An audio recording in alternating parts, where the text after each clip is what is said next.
If you're a maintenance supervisor for a commercial property, you've had to deal with everything from leaky faucets to flickering light bulbs. But nothing's worse than that ancient boiler that's lived in the building since the day it was built, 50 years ago. It's enough to make anyone lose their cool. That's where Grainger comes in.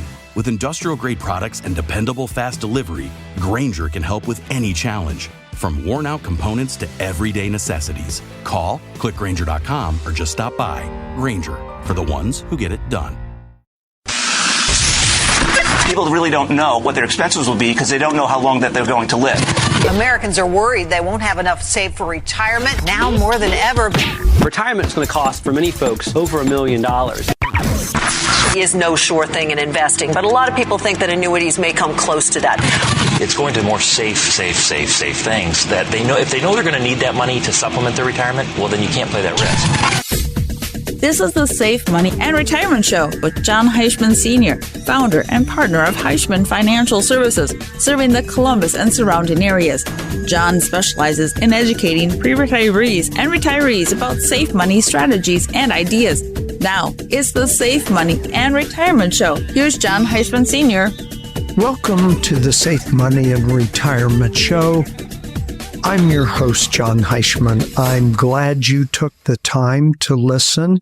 If you can't tune in to the regular weekly airing of my show, you can go to the website and pick up past episodes of the shows. Just go to heischmanfs.com, heischmanfs.com. I always try and give ideas and strategies that's going to help you in retirement. I'm a big believer in education and keeping my clients informed of the changing world of retirement. My phone number is 614-861-7055. Once again, 614-861-7055. All right, let's get started with the first part of the show, which I want to talk about having the problem of too many retirement accounts. Now, when I say that, you may be thinking, how can you have too many? Well, I'm referring to too many IRAs. Maybe there's one or two old 401k plans, because most clients that I work with do not have a single retirement plan. When I first meet with a potential client during the review, it is not unusual to see multiple retirement plans. So we want to do everything we can to condense these plans into one or two, because there's going to come a day when they're going to have to take distributions. We call this required minimum distributions. Most people will have several, one or two IRAs, maybe a profit-sharing plan. There could be a defined benefit plan, and as I mentioned, a 401k plan or two. The question comes up, how do you calculate the required minimum distributions given this situation of multiple plans? Does a certain amount have to be distributed from each, or can all be lump sum together? The IRS rules allow a certain amount of aggregation, but only so much. Each IRA required minimum distribution, it must be calculated separately. The total required minimum distributions can be taken from any one or several of these IRAs. The same aggregation rule applies to 403B plans. every other type of employer plan, however, must individually make an RMD. In other words, distributions from employer plans must be calculated on each plan and a withdrawal taken from each plan. So we really have to pay attention to these qualified retirement plans. If not, you're going to get in trouble. I'm going to give you an example, and I'm going to call him Frank. He's got 3 IRAs, a profit-sharing plan, and he also has his employer's defined benefit plan. After figuring the required minimum distribution for each of the IRAs, he can take a distribution from 1, 2, or all 3, as long as it matches or exceeds the required minimum distribution for the total of all 3 of his IRAs. Frank must also take the required minimum distribution from each of his other plans. He cannot aggregate these plans when he makes the RMD calculation, nor can he take a single distribution from one of the 2. Again, it can get complicated, and what I do is make it as simple as possible. Which ones can be combined? So we eliminate having to take too many RMDs.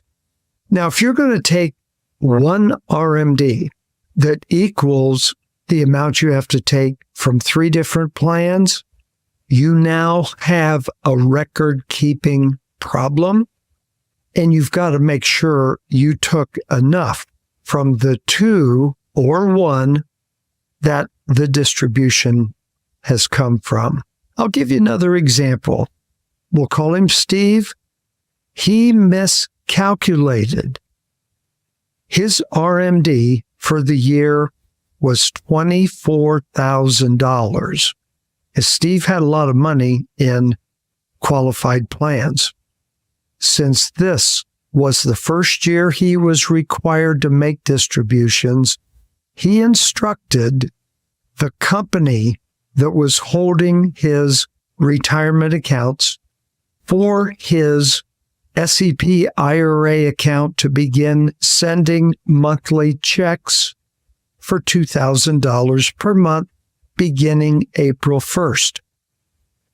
It's not unusual when you have that type of required minimum distribution, again, in this case, $24,000, for an individual retiree to take monthly distributions.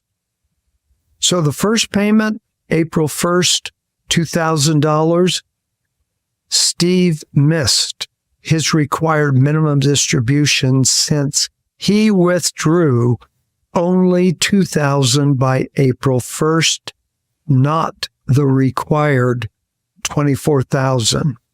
The difference between what should have been distributed and what was actually distributed amounted to $22,000, which he had to take 24, but he took 2,000. So we get 22,000.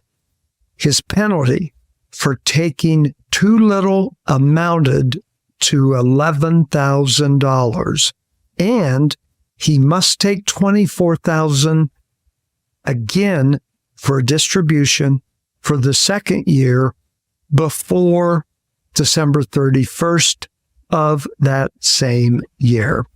To me, it looks like another penalty for Steve. This is not an uncommon situation, not with my clients, because we're going to control that. We're going to structure their RMDs So they come from one or two accounts, depending on their situation. I'm going to make sure they take it by the correct dates, the correct amount each year.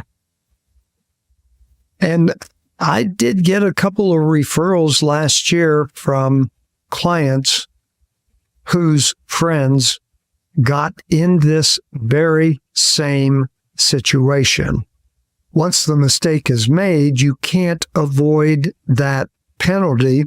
However, we can sure avoid future penalties by getting his required or her required minimum distributions on a schedule in a timely manner.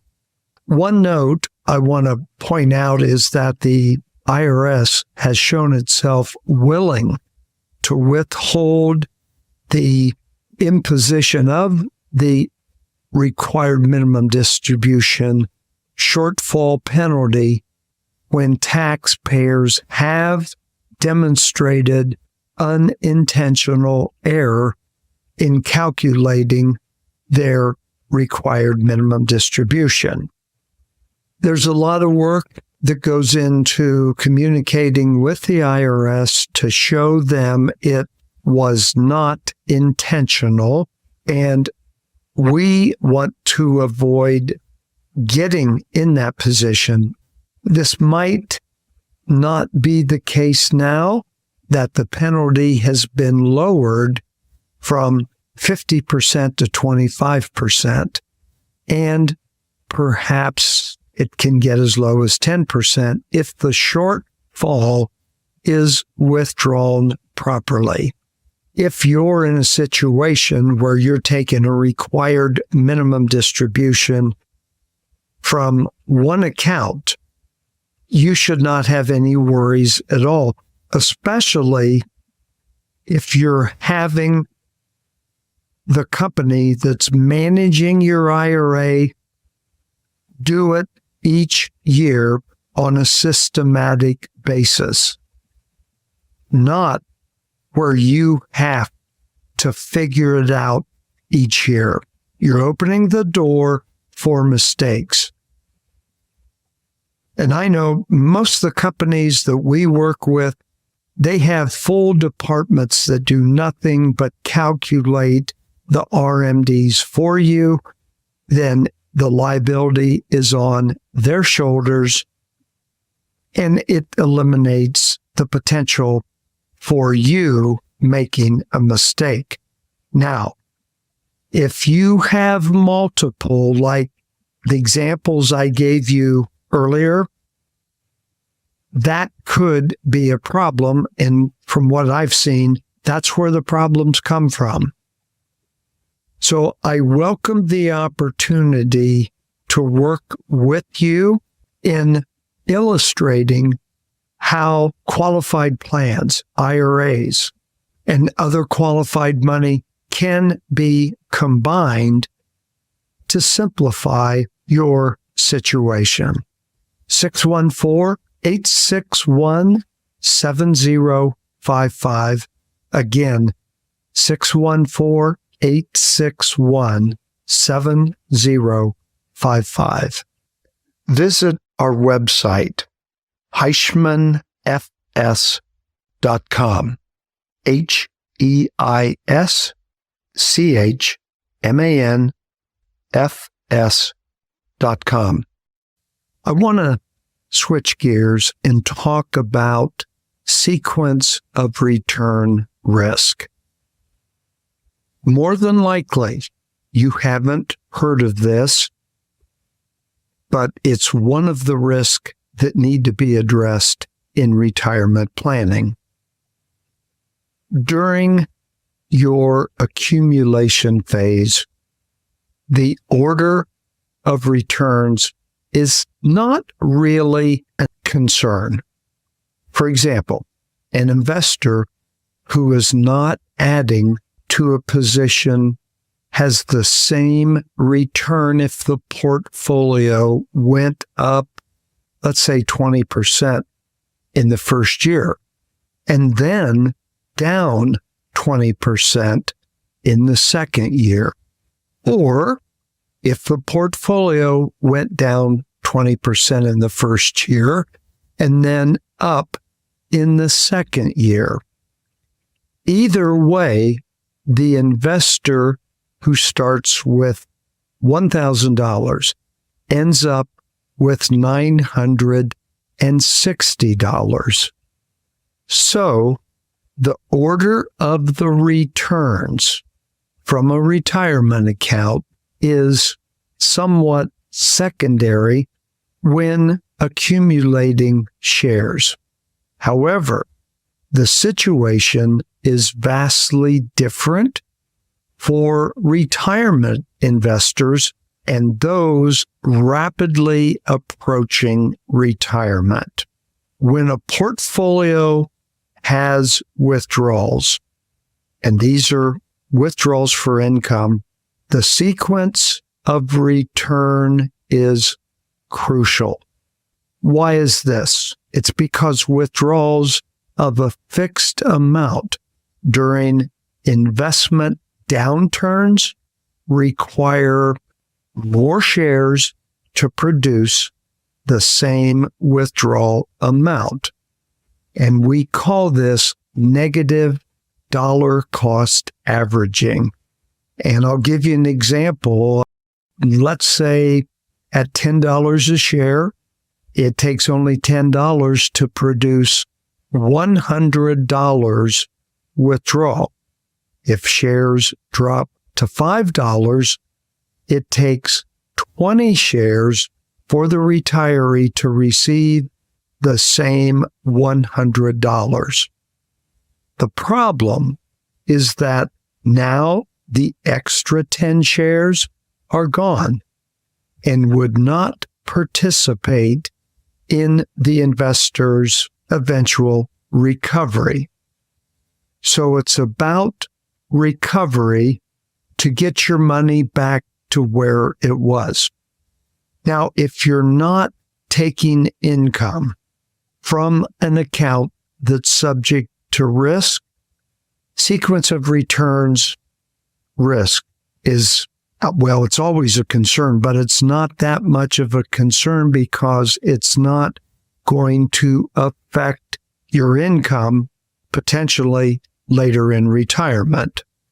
So in retirement planning, if we can generate guaranteed sources of income so we don't have to worry about the market, you're going to be so much better off. And those of you that are regular listeners, you've heard me say, in a retirement income plan, we want to see if we can generate guaranteed sources of income first. And this is income that's going to last the rest of your life.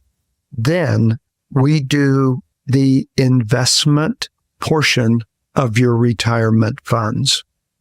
Because the worst case scenario is large, sustained losses early in retirement. So retirees must manage sequence of return risk in ways they may never have considered during the accumulation phase. During your working years, you didn't have to worry about sequence of returns risk. But we do worry about it when you're taking retirement income from those accounts because they're not guaranteed. A couple of years of bad returns means you may or may not capture those returns back from gains. And how is that going to affect your future income? So in planning retirement income, that's one of the first things I'm going to look at is how are we going to generate income? Where's it going to come from? And what can we do to prevent running out of income 15, 20 years, 25 years later in retirement because of low returns or negative returns that we don't know if we can make it up, or we don't know how long it's going to take to make that up. One of the things I really enjoy doing for my radio listeners and all the referrals that Heischman Financial Services gets is to address this situation. Are there alternatives? And making sure that income is going to continue the rest of your life. 614-861-7055.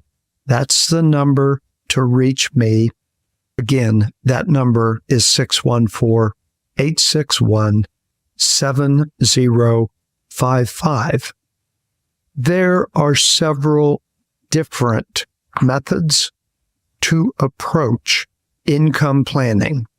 But for this topic, I'm going to address what we call the bucket approach. This is where withdrawals for income come only from a conservative portion of the total portfolio, and the rest of the portfolio is invested for a higher return.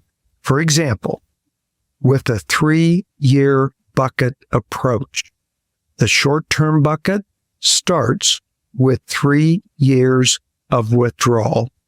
Then withdrawals are taken only from that short-term bucket, low volatility investments.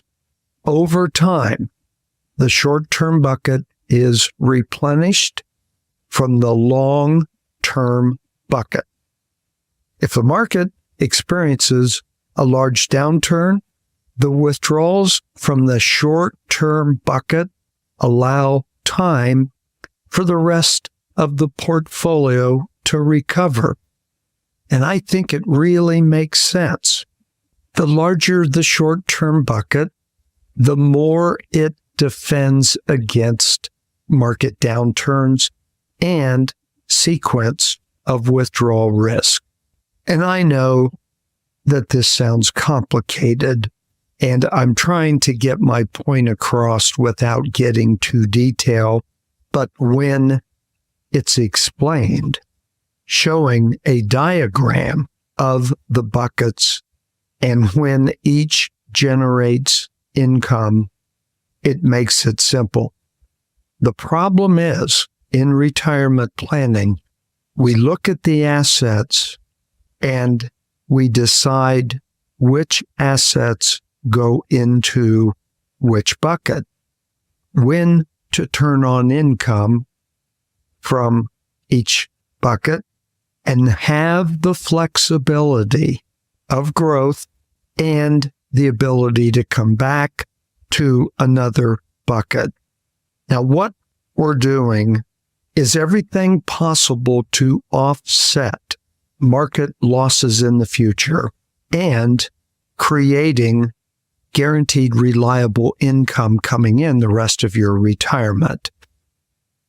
What a lot of people don't realize, and you hear that someone has regained their losses. Now, go back to what I said earlier. If you lose 20% in the market and then you gain 20%, you haven't recuperated the money you've lost. With my example earlier of $1,000, 20% loss, then a 20% gain, you're still not back to where you were before the 20% loss. So this is a situation that must be addressed. If not, there's a potential problem staring you in the face. And if you've got some other buckets to draw from at any given time during retirement, that's going to give you peace of mind and allow you to sleep good at night. Those of you that are getting ready to retire or have just retired, let's say within the last 5 years, if you're exposed to sequence of returns risk, first of all, you probably didn't know it, or it hasn't been brought to your attention, then I would like to have a meeting with you just to discuss any potential problems.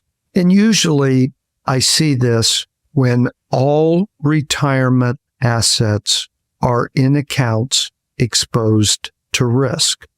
And don't get me wrong, I'm not against risk. And as a matter of fact, part of my portfolio is in risk accounts. But my guaranteed sources of retirement income for when I retire are in accounts that are going to generate guaranteed lifetime income for me. So I'm not concerned about sequence of return risk. And all of my clients are in that situation, and you should be too. So give me a call. We'll talk about the potential problem in your accounts, and I'll show you ways to address that. This is Jon Heischman, your host. My number is 614-861-7055. Once again, 614-861-7055. Thank you so much for joining me, and be sure to tune in next week at the same time, the same station. The Safe Money and Retirement Show with Jon Heischman Sr.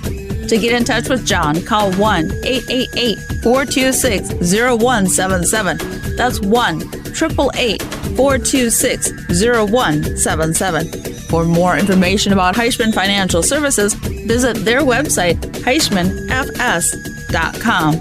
That's HeischmanFS.com. Join us again next time for the Safe Money and Retirement Show with Jon Heischman Sr.